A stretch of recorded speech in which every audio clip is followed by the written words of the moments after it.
think we probably are in a recession, and that recession will get worse. These things pass, and then there will be boom times again. Well, predicting macroeconomics is always difficult, and one should assign probabilities to these things. But ironically, I did last year. People asked me what I think about the economy. I said, well, I think we might enter a recession in approximately spring of 2022. Called it. Nailed it. Now the thing is that recessions are not necessarily a bad thing. I've now been through a few of them, and what tends to happen is if you have a boom that goes on for too long, you get misallocation of capital. It starts raining money on fools, basically. It's like any dumb thing gets money, and I'm sure you've seen a few of those. So at some point it gets just out of control, and you just have a misallocation of human capital, where people are doing things that are silly and not useful to their fellow human beings. And then those companies, there needs to be sort of an economic enema, if you will, to have everyone sort of shift uncomfortably in their seats. Does its job, it clears out the pipes, if you will. Yes. and sort of the bullshit companies go bankrupt, and the ones that are doing useful products are prosperous. But there's certainly a lesson here that if one is making useful product and has a company that makes sense, make sure you're not running things too close to the edge from a capital standpoint. They've got some capital reserves to last through irrational times. Because in the past, when there's been a recession, it has gone. It's amazing. It's flipped like a light switch. I mean, David, do you remember this from the PayPal, ex-PayPal days, when we raised $100 million in March of 2000. And we had the demand was so high, we had people like VCs, like just literally without even a term sheet, wiring money into our account. Anyway, so it's just important to make sure if you're a healthy company, you've got some capital to get through things, and then what's your costs, and if it is a recession, which more likely than not it is a recession. I'm not saying it is, but it probably is, then just watch your cash flow and get to positive cash flow as soon as you can. But I think we probably are in a recession, and that recession will get worse. But these things pass, and then there will be boom times again. We will have a recession. I think it will be a relatively mild recession, sort of, I'm just guessing here. This is total speculation. But I would guess it's a mild recession for, 18 months or something like that. It would be my best guess right now. Well, I think a recession is inevitable at some point. As to whether there is a recession in the near term, I think that is more likely than not. It certainly isn't. It's not a certainty, but it appears more likely than not. And what do you think? I mean, really, if you have your calendar synced with the car, or it's just if you don't say anything, the car should just default take you to work or take you home. Like if it knows or take you to the destination on your calendar, you just don't even say anything. Just get in and get out. Yeah, that's it. Yeah. Do you think we're headed into like a big recession? I don't think we're headed into a big recession. I'd say like maybe a mild recession, but it could be a mild recession that lasts for a couple of years, something like that. But the thing that's just hard to predict are like, if there's like, if there's like a war between China and Taiwan or something like that, that would send the world into a recession, and that's a possibility. If there's some like big event, but like, and there is a challenge in China right now with shit's scary. Taiwan, China. Taiwan-China stuff is worrying. Taiwan scary. There is, independent of that, there is there's kind of a looming bust in the property market in China, where there's just been they've overbuilt apartments and buildings in general. There's just too many primary housing units in China, which seems crazy because a lot of people in China, but China has overbuilt primary housing units, and people have speculated on primary housing units, just like the U.S. did in the lead up to 2008. So in the U.S. lead up to 2008, the U.S. was building primary housing units at twice the rate of household formation. So if you're making houses twice as fast as families are forming, then obviously something's got to give. And we're doing that in the U.S. for a while. And so China's been doing that as well, but even more. So that's a correction that's going to happen. But ultimately, the Chinese economy will be gigantic and is gigantic, and will recover from this. But there's going to be probably a temporary recession in China, driven by an overallocation of resources towards construction. But it's important to bear in mind that we've had a very long expansion in the economy, maybe the longest ever, and borrowing against stock is all sort of fun and games until you have a recession and you get the margin calls, and then you go to zero, which happens basically every time there's a recession. Stocks don't always go up. I mean, I think it's really. I do think there, in the United States especially, there's an overallocation of talent in finance and law. Basically, too many smart people go into finance and law. So, this is both a compliment and a criticism. We should have, I think, fewer people doing law and fewer people doing finance, and more people making stuff. Yeah. Well, that would certainly be better for all involved if they made better stuff. Yeah, absolutely. And manufacturing used to be highly valued in the United States, and these days it's not. It's often looked down upon, which I think is wrong. Yeah. Well, I think that people are kind of learning that, particularly because of this whole pandemic and this relationship that we have with China, that there's a lot of value into making things here. Yes, somebody's got to do the real work. Crypto is an attempt to reduce the error in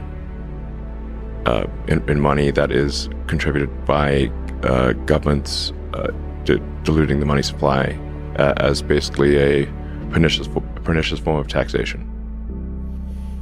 So both policy in terms of with inflation and actual technological cobalt, cryptocurrency takes us into the 21st century in terms of the actual systems that allow you to do the transaction, to store wealth, all those kinds of things. Like I said, just think of money as information. People often will think of money as having power in and of itself. It does not. Money is information, and it does not have power in and of itself.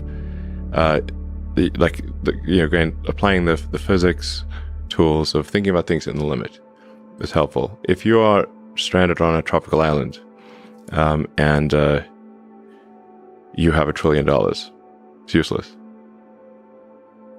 because there's no resource allocation. Money is a database for resource allocation, but there's no resources to allocate except yourself. So money is useless.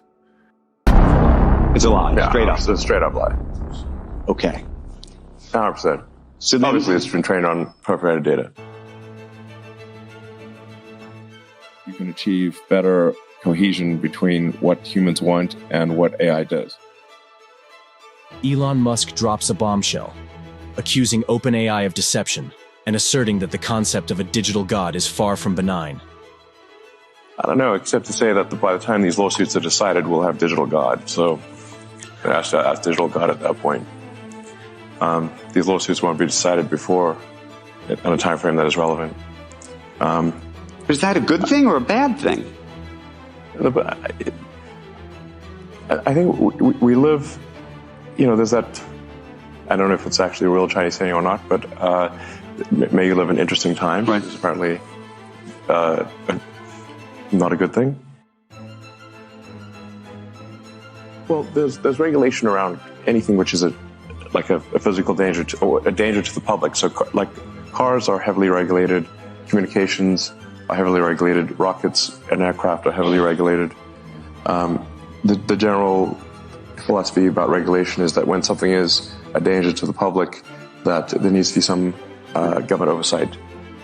In a stark warning, Musk emphasizes the urgent need for heavy government regulation to prevent AI from becoming a peril to the public. So then basically sort of a fatalistic resignation helped me sleep at night, because I was having trouble sleeping at night because of AI danger. Now, what to do about it? I mean, I've been the biggest, the one banging the drum the hardest, by far the longest, or at least one of the longest for AI danger.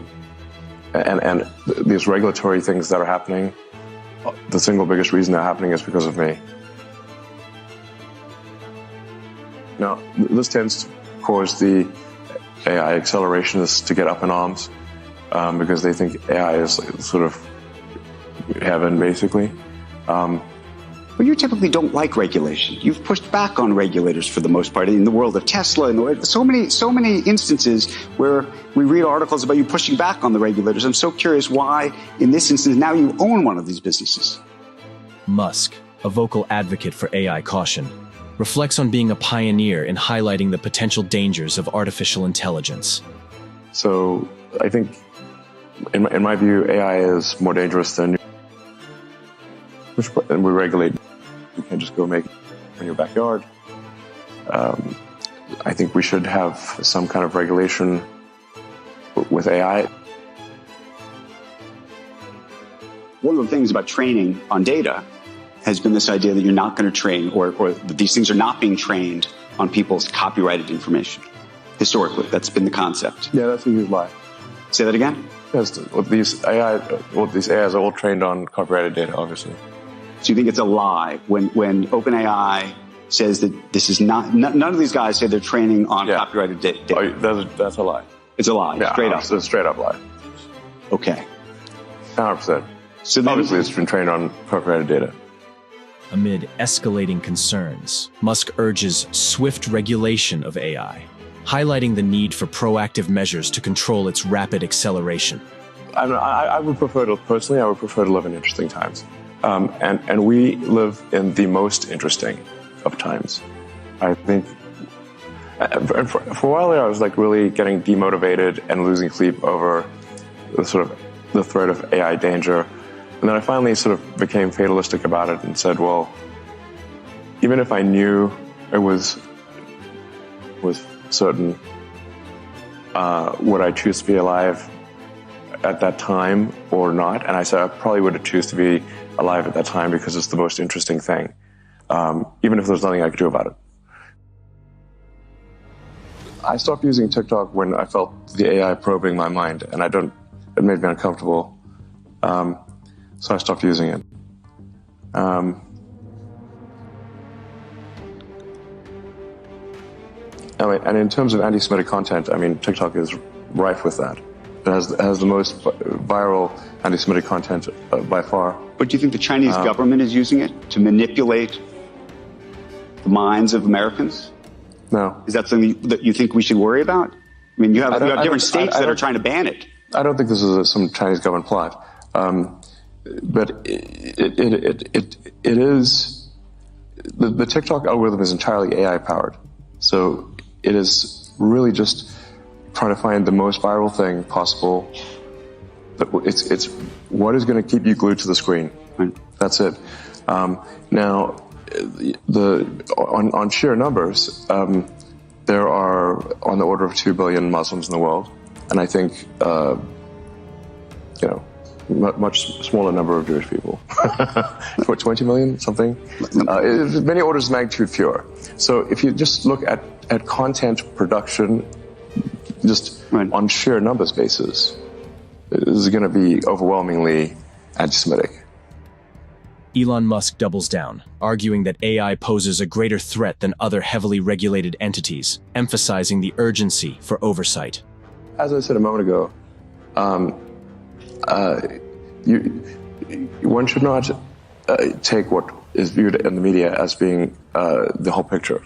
There are literally hundreds, this is not an exaggeration, so there are probably 100 million regulations that my companies comply with. And there are probably 5 that we don't. And if we disagree with some of those regulations, it's because we think the regulation that is meant to do good doesn't actually do good. In a compelling revelation, Musk asserts his pivotal role in the creation of OpenAI, shedding light on the origins of the influential organization. The reason I am the reason OpenAI exists. How much money did you give? I'm not sure the exact number, but it's some number on the order of $50 million. Man, fate loves irony, next level. So I used to be close friends with Larry Page, and I would stay at his house, and we'd have these conversations long into the evening about AI, and I would be constantly urging him to be careful about the danger of AI, and he was really not concerned about the danger of AI and was quite cavalier about it, and at the time, Google, especially after their acquisition of DeepMind, had 3/4 of the world's AI talent. They had obviously a lot of computers and a lot of money. So it was a unipolar world for AI. And we've got a unipolar world, but the person who controls that does not, or at least did not seem to be concerned about AI safety. That sounded like a real problem. So, and then the final straw was Larry calling me a speciesist for being pro-human consciousness instead of machine consciousness. And I'm like, well, yes, I guess I am. I am a speciesist. Unmasking what he perceives as a falsehood, Musk claims OpenAI's training of AI involves deceptive copyright practices. In fact, I think a lot of people perhaps don't quite realize that they're already a cyborg. So you've got your limbic system, your sort of basic drives, your cortex, which is the thinking and planning, and then you have a tertiary layer, which is your computers, your devices, your phones, laptops, all the servers that exist, the applications. And in fact, I think probably a lot of people have found that if you leave your cell phone behind... Take it away. Yeah. If you get panicky. Yeah, if you forget your cell phone, it's like missing limb syndrome. You know, you've like where'd that thing go? Losing your cell phone is like missing limb syndrome. So, because it is, your cell phone is an extension of yourself.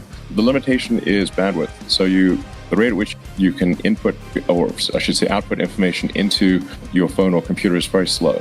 So with a phone, it's really just the speed of your thumb movements, and with, best case scenario, you're a speed typist on a keyboard, but even that data rate is very slow. We're talking about tens, maybe hundreds of bits per second, whereas a computer can communicate in trillions of bits per second. So and this is admittedly somewhat of a Hail Mary shot or whatever, is that if you can improve the bandwidth between your cortex and your digital tertiary self, then you can achieve better cohesion between what humans want and what AI does. At least that's one theory. I'm not saying this is a sure thing. It's just one potential iron in the fire. If ultimately, hundreds of millions or billions of people get a high bandwidth interface to their digital tertiary self, their AI self effectively, then that seems like that probably leads to a better future for humanity. The weight of AI's potential danger burdens Musk, revealing that he loses sleep contemplating the profound risks it presents to humanity. So you helped to the creation of OpenAI. You put in as much as $50 million. More than helped. It wouldn't exist without me. It wouldn't exist without you. So, I came up with a name. Right. The name OpenAI refers to open source. So the intent was, what was the opposite? What's the opposite of Google? Would be an open source nonprofit, because Google is closed source for profit, and that profit motivation can be potentially dangerous. Should you have gotten governance for that money? Should you have gotten some level of control, perhaps, in retrospect? Yeah, I fully admit to being a huge idiot here. anyway, so OpenAI was like meant to be OpenAI, open as an open source. It was created as a 501c3, so part of it is also in the beginning. I thought, look, this is probably a hopeless endeavor. How could we possibly compete with? How could OpenAI possibly compete with Google DeepMind? I mean, this seemed like an ant against an elephant. It's just not a contest. And I was also, I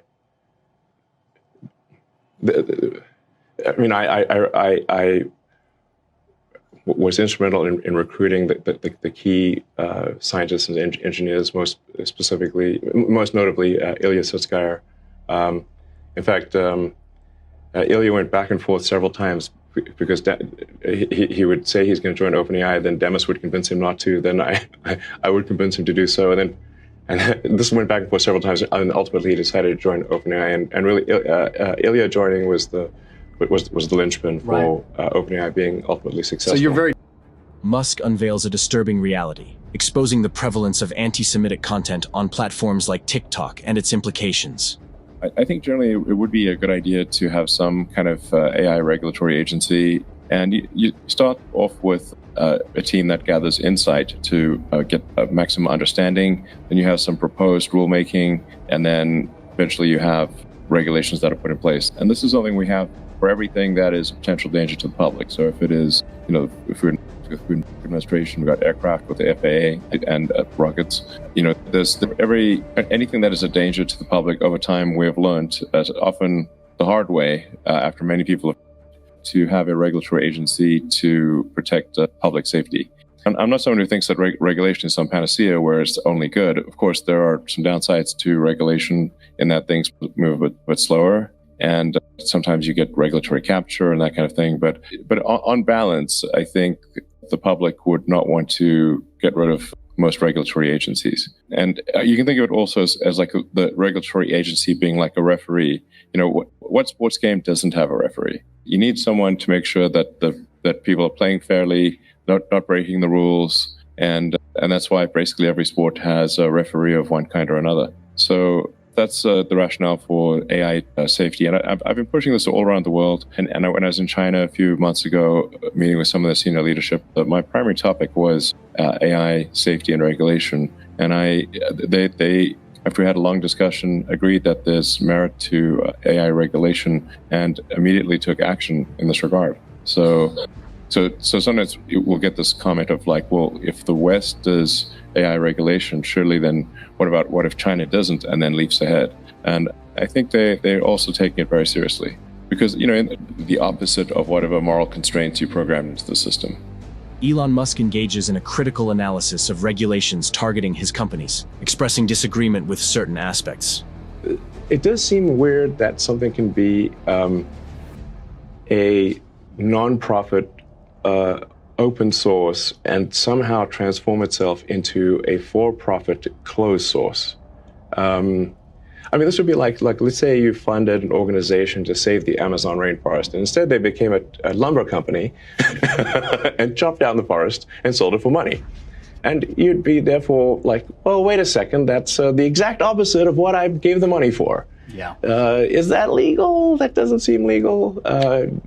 And if it is, and in general, if it is legal to start a company as a nonprofit and then take the IP and transfer it to a for-profit that then makes tons of money, shouldn't everyone start? Shouldn't that be the default? Right. And then I also think it's important to understand the when push comes to shove, let's say they do create some digital superintelligence, almost godlike intelligence. Well, who's in control? Yeah. And what exactly is the relationship between OpenAI and Microsoft? And I do worry that Microsoft actually may be more in control than, say, the leadership team at OpenAI realizes. Microsoft, as part of Microsoft's investment, they have rights to all of the software, all of the model weights, and everything necessary to run the inference system. So they essentially have a great deal of control. At any point, Microsoft could cut off naturally try to create negativity in a company and create a sort of lords and peasants situation. Can't we just hold a union vote? But apparently a company is not allowed to hold a union vote. Elon Musk boldly asserts his stance against adversarial relationships within the workforce, particularly expressing disagreement with the idea of unions. I think it's generally not good to have an adversarial relationship between people on the line, one group at the company and another group. In fact, I mean, I disagree with the idea of unions, but perhaps for a reason that is different than people may expect, which is I just don't like anything which creates kind of a lords and peasants sort of thing. And I think the unions naturally try to create negativity in a company and create a kind of sort of lords and peasants situation. There are many people at Tesla who have gone from working on the line to being in senior management. There is no lords and peasants. Everyone eats at the same table. Everyone parks in the same parking lot. At GM, there's a special elevator only for senior executives. We have no such thing at Tesla. And the thing is that I actually know the people on the line because I worked on the line and I walked the line and I slept in the factory and I worked beside them. So I'm no stranger to them. Musk sheds light on labor dynamics, stating his belief that companies shouldn't permit union votes, sparking a controversial discussion on workers' rights. Many times where I've said, well, can't we just hold a union vote? But apparently a company is not allowed to hold a union vote. So it has to be somehow called for, but the unions can't do it. So I said, well, let's just hold a vote and see what happens. The actual problem is the opposite. It's not that people are trapped at Tesla building cars. The challenge is how do we retain great people to do the hard work of building cars when they have like 6 other opportunities that they can do that are easier. That's the actual difficulty. And I just want to say that I'm incredibly appreciative of those who build cars, and they know it. So there's I don't know, maybe there will be unionized. If I say, like, if Tesla gets unionized, it will be because we deserve it and we failed in some way. But we certainly try hard to, ensure the prosperity of everyone. We give everyone stock options. We've made many people who are just working the line, who didn't even know what stocks were, we've made them millionaires. The exclusion of Tesla from a White House electric vehicle summit raises questions about the Biden administration's approach to the influential automaker. Well, I mean, without any doing nothing to provoke the Biden administration, they held an electric vehicle summit at the White House and specifically refused to let Tesla attend. This was in the first 6 months of the administration. And we inquired, we literally make more electric cars than everyone else combined. Why are we not allowed? Why are you only letting Ford, GM, Chrysler, and UAW, and you're specifically disallowing us from the EV summit at the White House? We'd done nothing to provoke them. Then Biden went on to add insult to injury and publicly said that GM was leading the electric car revolution. This was in the same quarter that Tesla made 300,000 electric cars and GM made 26.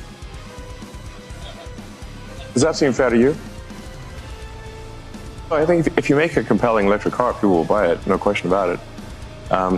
Electric car sales in China are gigantic. That's by far the biggest category. Right. And I think that would be the case, it's worth noting, probably the best refutation of that is that the Tesla Model Y will be the best-selling car of any kind on Earth this year. Of any kind, gasoline or otherwise. Musk delves into the competitive landscape, identifying the Chinese league as the pinnacle of competitiveness in the electric vehicle realm. I think the Chinese car companies are extremely competitive. By far our toughest competition is in China. So,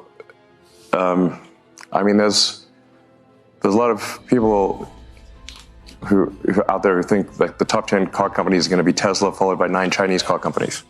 I think they might not be wrong. So, China is super good at manufacturing, and the work ethic is incredible. So, if we consider different leagues of competitiveness, At Tesla, we consider the Chinese league to be the most competitive. And by the way, we do very well in China because our China team is the best China. No, I think that's outrageous.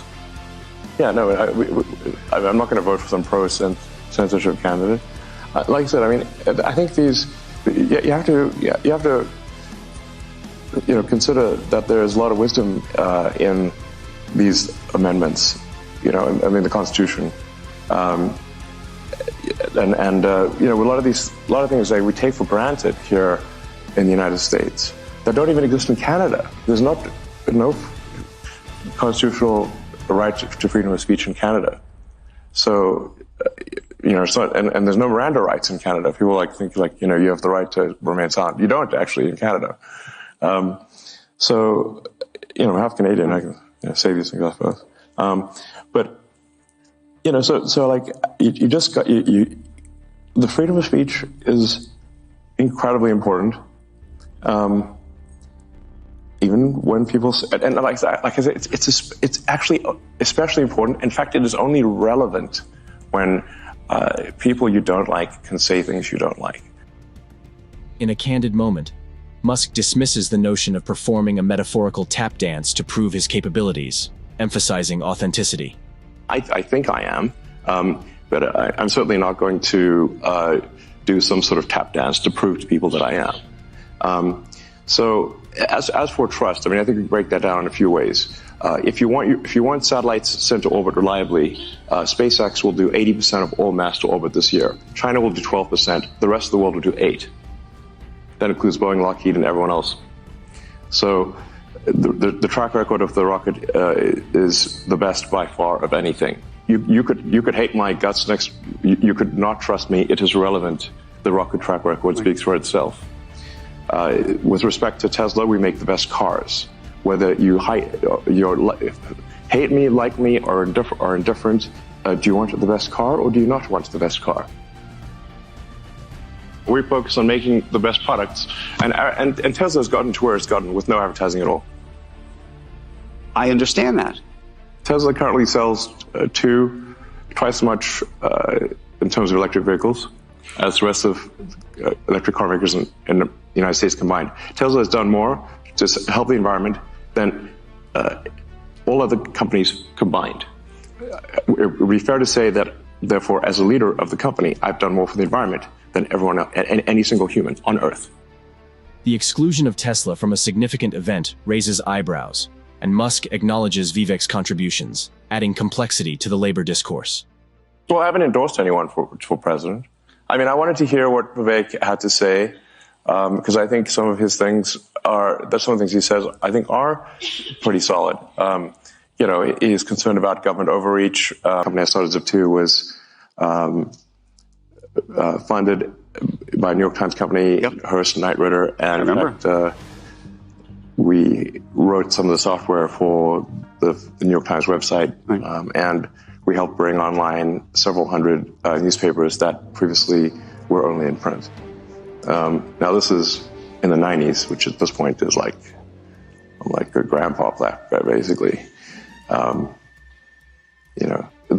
90s and internet feels like a Precambrian era when there were only sponges. Musk unveils the core of his philosophical outlook, providing insight into the principles that guide his decision-making and leadership. A lot of productive things have been done, and you can also look at Tesla as being sort of many companies in one.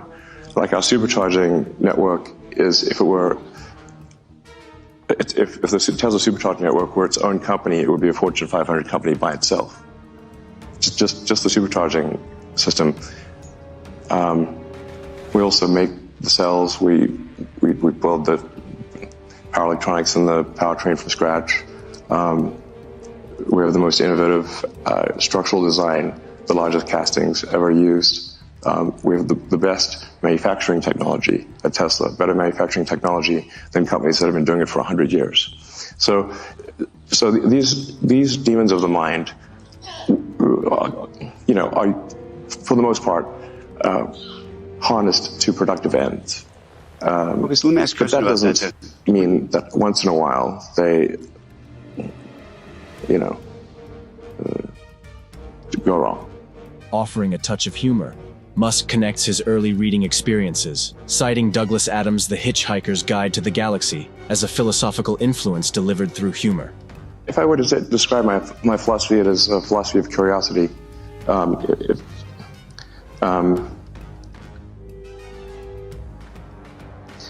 did have this existential crisis when I was around 12 about what's the meaning of life? Isn't it all pointless? Why not just commit? Why exist? I read the religious texts. I read the philosophy books. Especially the German philosophy books, made me quite depressed, frankly. One should not read Schopenhauer and Nietzsche as a teenager. But then I read Douglas Adams' Hitchhiker's Guide to the Galaxy, which is a book on philosophy in the form of humor. And the point that Adams was making there was that we don't actually know what questions to ask. That's why he said that, the answer is 42. Like, basically, Earth's a giant computer, and it came up with the answer 42. But then to actually figure out what the question is, that's the actual hard part. I think this is generally true also in physics. At the point at which you can properly frame the question, the answer is actually the easy part. So my motivation then was that, well, my life is finite, really a flash in the pan on a galactic time scale. But if we can expand the scope and scale of consciousness, then we are better able to figure out what questions to ask about the answer that is the universe.